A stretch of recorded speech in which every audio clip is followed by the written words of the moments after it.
another episode of the Billy Hoe Show. And before we get started, what I've got here is a barber's chair, and this is what we sat in when we were kids. And if you were just a little kid, they put a little seat across here, and you sat on that while they cut your hair. And as you got older, that went away, of course, and you could sit in it yourself. I shall do that. Somewhere to put your feet, and the barber would come along and say, "Righto, Bill." Righto, Bill. I won't turn. Oh, okay. Oh, well, never mind. Righto, Bill, you're going to give me a haircut. Yeah, oh, we'll have a haircut then? Yeah, I'm ready for a haircut. Good on you, Bill. Good on you. A few shows ago, we looked at a tractor that had Howard rotor pads fitted to it that young Norrie from the Thornbury Vintage Club told us all about. Carrying on in that theme, what we're going to do now is have a look at a 1947 Howard rotavator, which is housed in the Tuapeka Vintage Club in Lawrence. Gordon, Mr. Howard was a rotary hoe expert back in his time. Obviously there's rotary hoes all over the place, but at Thornbury we looked at a tractor that had Howard rotary pads on the back, and it was a big chain operated thing with feet rather than wheels. Yes. And the clonk made for swamps, and it had a rotary hoe device on the back of it that obviously went through peat and stuff like that. But here's a rotary hoe with Mr. Howard on the front of it. Yes. A very sleek looking thing, and obviously you stood in the back here and just walk along with it. Yeah, so it took you, you didn't take it. No, it'll take you if you let it. Maybe you could just talk us through this. Yes. Well, this is this model here is the 1946 patented Howard rotary hoe. It's a 12 horsepower VTwin water-cooled engine. They started this model here at number 6,000, and they first started making these models back in about 1911, 1912. Wow. And they made some refinements, such as the bonnet. The earlier models had the fuel, oil and water things proud above everything, and then they never had any guarding on the front of them, whatever you, didn't have a toolbox, and there's a little bit of lubrication was lacking in the engine as well in one area, and so the new patented 12 that came out in 1946, they put the bonnet on it. There's also guards that can go over the wheels, and they recessed these here down, put a toolbox on it, and a lot of it was sort of superficial and considering the environment they were working in, so that they were not going to damage shrubbery and stuff like that there. The lubrication was on the number 2 cylinder. There was a lacking of lubrication on the skirt, so they put a wee oil way into there as well. So effectively there's been not many changes with the overall machine. The gearbox setup and the driving system and the chassis of it is still the same as it was when they first started making them about 1911, 1912. So who buys these? Market gardeners? Probably market gardens, and whatever you see on the old brochure here, it shows for poultry farms. I don't know what that's the poultry farms it would be for, but poultry farms and orchards and private large garden systems. This one here came from Waipawa up in North Island, and it was on Bonnet's berry farm. It was bought brand new on that property, and they grew berries, and so the person up there had saved it from being pushed into a hole, and I got it about six years ago, and basically tied it up, restored it, and made it the way it is really. So yes. So looking at the controls here, yes, it's like sitting on a seat of a tractor, but without the seat. Actually, funny you say that. There is people, like we were talking before about people adding to things to make things better, that they've put a little tow bar on the back here, out the back, and they're standing on 2 wheels while they walk around with the thing, and it pulls you along. So that'd be quite good to see. Yes, this is the controls. Right. These are your gears, and the rotavator selector gear, throttle, and clutch.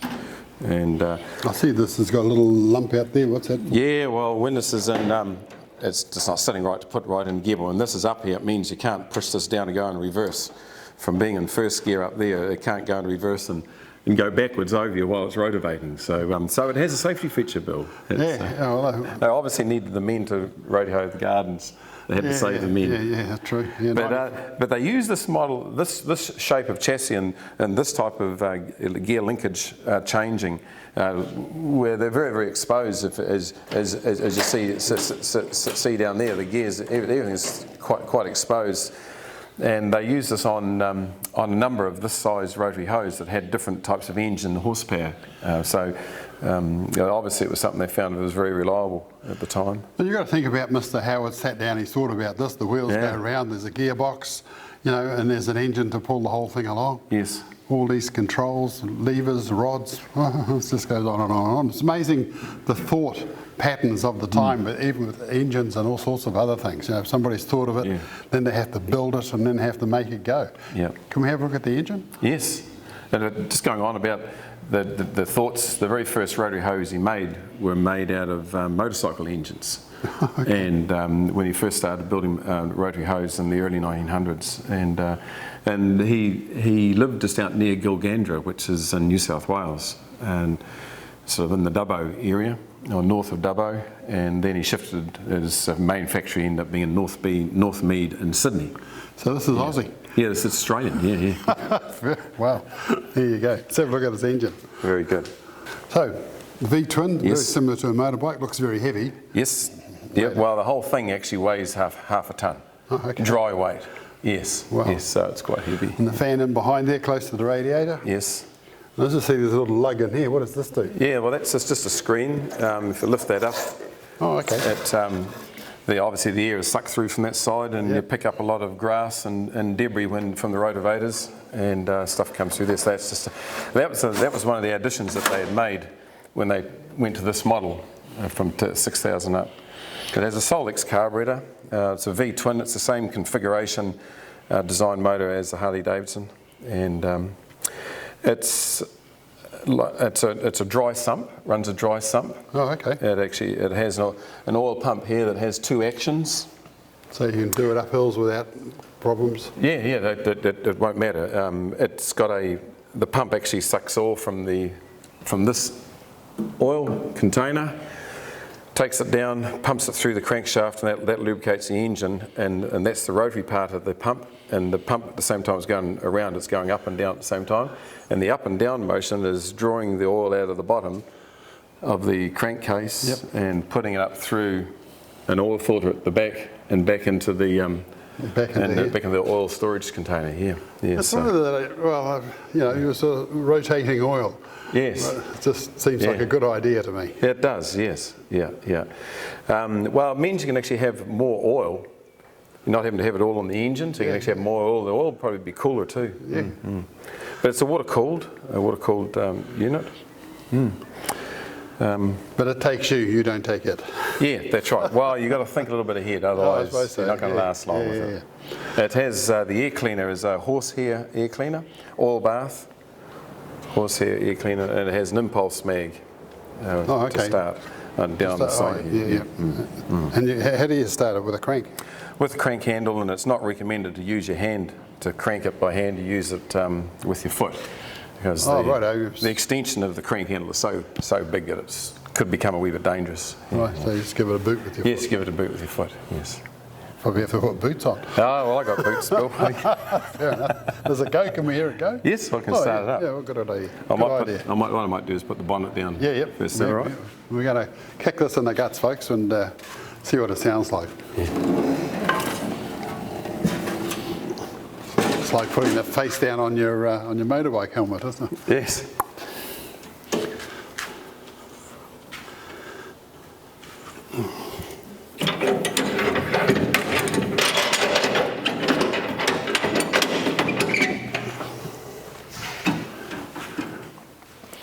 You've got to turn stuff on, you've got to turn the petrol on. Turn the petrol on, a bit of choke, give it a wee bit of throttle. It has an advanced retard thing on here, but if it's all set up right, the impulse mag, you won't get a kickback on it or anything like that there. So we'll see what happens. Okay.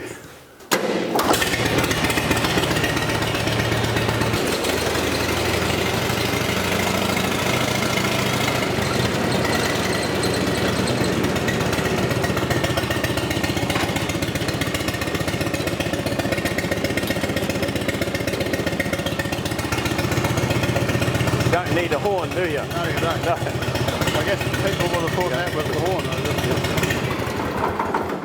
When you look at this machine, folks, there's a little thing here that looks like a horn, and people, oh, is that the horn?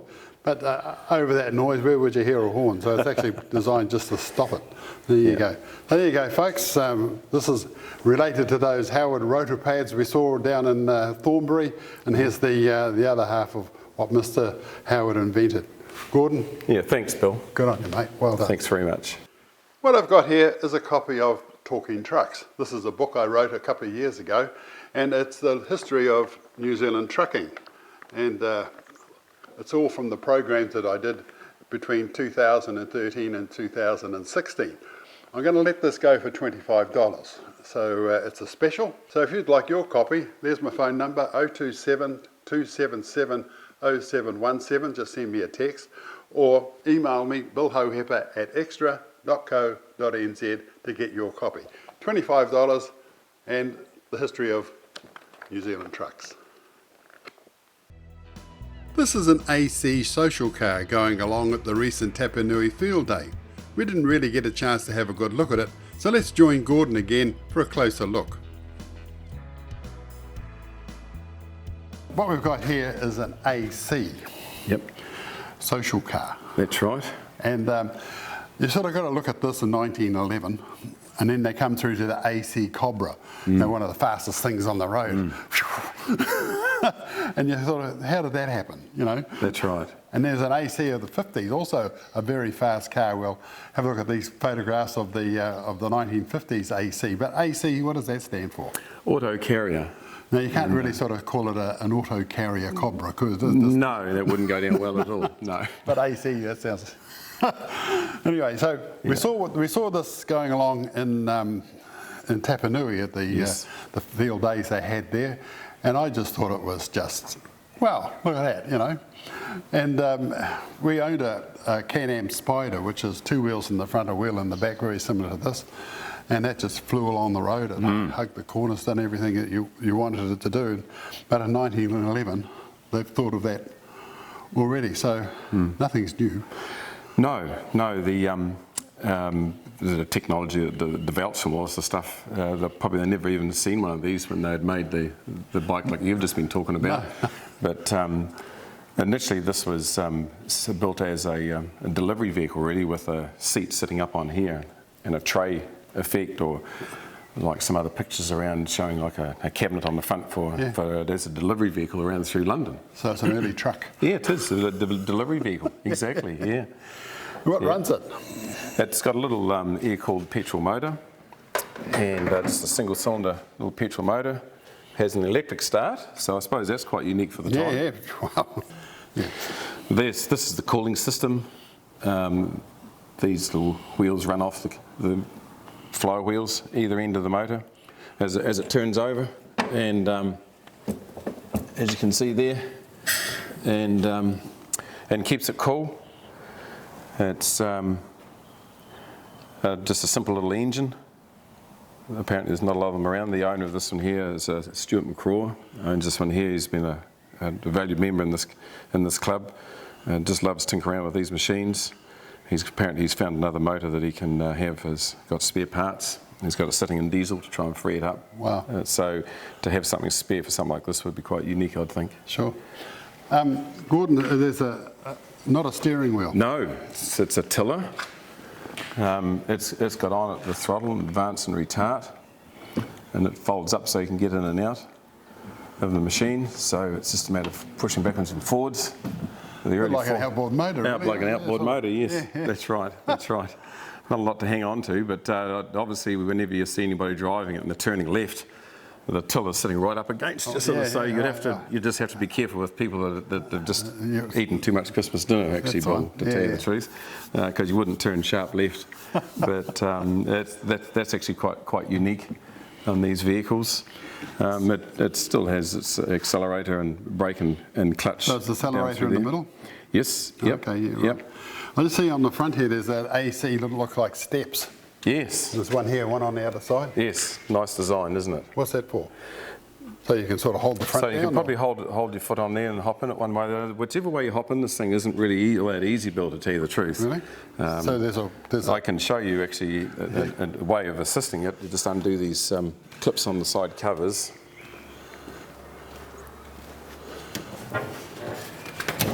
And the whole front sort of folds forward. Oh, okay. And held up like that there. So this is like a little bonnet holder operator? Yes, it just holds the bonnet up. Simple, very, very simple. Folds back down. Oh, these here clip into the side down into there. And on that side as well. Yep. And then this just clips back around here. Once you're in it, so you can fold that down while you're sitting in the vehicle. You've still got the issue of getting over here, but yeah, that is actually a step to stand on to assist you getting in and out of the vehicle. So once you're in, and so there's no quick way out? No, there's no quick way out. Well, there's nothing really quick about the machine anyway, so... Fair enough. So I suppose it all goes hand in hand. Yeah. But it's a unique little vehicle if ever you've gone for a ride in it. You got your hand on, what does that do? That changes the gears. Oh, okay. That's the gear lever. And all the gears are in the back wheel hub. And, so it's like a motorbike where you just click them? Yeah, you just push your foot on the clutch and you push it into the next gear. And, so it goes. And it just goes around and then it comes back again. And that's all it is, yeah. Yeah. This, as you can see in the back wheel there, I'm not moving at the full distance that it can move because it's just not sitting in it to work everything to make it do it right.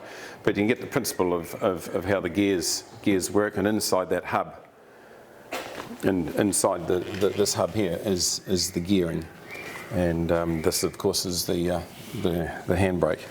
Let's have a look at the back wheel. It basically works on like a planetary gear setup. Rather than a gearbox type structure, if you know what I mean. Yeah, awesome. It's also quite unique in the back end, and the fact that the way the suspension works on it. And Stewie says often driving along the road, people have come past him and tried to stop him to tell him that the back wheel's going to fall off, because as you can see, it can move all over the show, which is its design basically. And why it's that design, I'm not too sure, but it's certainly everything's very flexible around the very wheel that drives it along and does everything basically. It does have brakes on the front wheels as well. So on this side here, it's got quite a large sprocket. Bill, Stewie Rod takes us every year in the Brighton or Dunedin to Brighton run, and there's some quite large hills there, and he has a passenger usually with him, and the passenger is actually quite valuable to assist him in getting it up the hills, because it just runs out of power.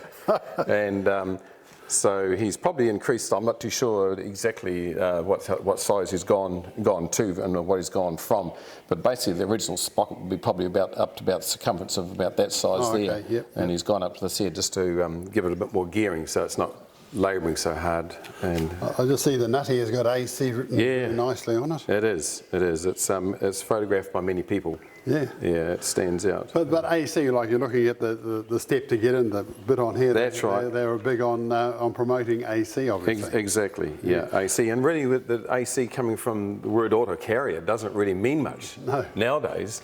But at the time, obviously, it was a unique little vehicle, and the auto carrier. The AC part of that has certainly meant something to them. And this is just a little guard, just an extra bar that's got a... Yeah, from the chain probably. Yeah.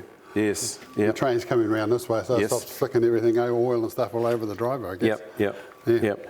It's actually quite funny when it's going along, depending on what gear you're in, the wheel will be turning at the road speed, but this here will be turning at a different speed depending on what gear is in.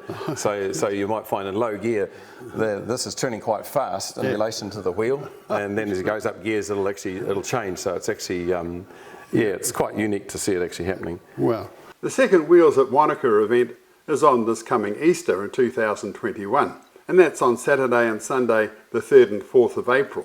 They're planning a bigger and brighter event with more vehicles and machines working as well as on display. Cars, trucks, tractors, traction engines, scrapers, dozers, graders, the lot. If it's got wheels, it'll be represented at this amazing event. They're having an earth moving only day on Good Friday the 2nd of April, and there's a $10 entry for this. So go to the webpage www.wheelsofwanaka.co.nz for more information. We'll be there filming the event, so we look forward to seeing you there. You might remember the little story we did about the Vanguard and the diesel engine that's in it. And back in its time there was a station wagon version, which is what this is. But I think this was sort of like the Vanguard's version of a limousine. Because if I open up the back door here, there's probably about 18 inches between the back seat and the front seat. Plenty of room for the passengers, and had two little doors at the back. You might remember these. Two little doors with the custom windows in the back, and you probably put two beer crates of beer in there, you know, the old 2 dozen jobs, and off to the party. But here she is, the old Vanguard. She's just here in the museum, and if you're into Vanguards, you need to have a look at this.